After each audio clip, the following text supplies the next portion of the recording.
امریکا د یو عسکر نه اوس پوښتنې کیږي چې په عراق کې په 2013 کال کې د امریکایانو جیلیفش په نوم یو ځانګړې وسله یا هم انسانان ولې په ځانګړو کامرو باندې عکاسي کړي او بیا یې دا ویډیوګانې په نړۍ کې خپرې کړي دي.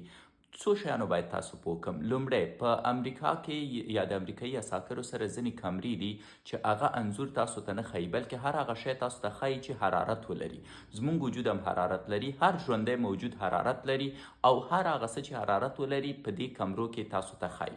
د دې کمرې په واسطه دې عسکر داسې یو څه عکاسي کړي چې د دوه انسانانو په شکل ښکاري چې په هوا کې روان دي او په ډیر نورمال شکل باندې روان دي، او ده ورته ویلي دي UFO جیلیفش آف امریکا، یا د امریکا ناپیژندل شوي موجودات د جیلیفش په نوم. جیلیفش په نوم یو شکل ماهی دی چې ځان ورکولی شي، او بیا د دا ویډیوګانې راخیستې په یوټیوب کې اچولې دي.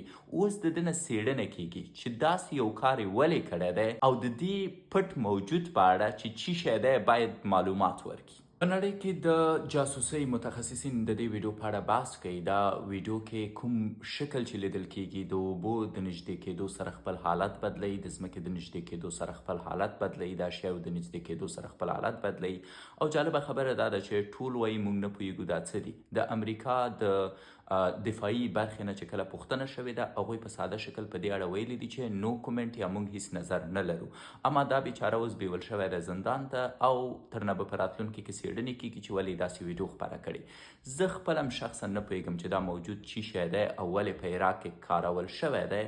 ستاسو یې په اړه نظر څه دی؟ حتما مې په کومنټونو کې پوه کړئ.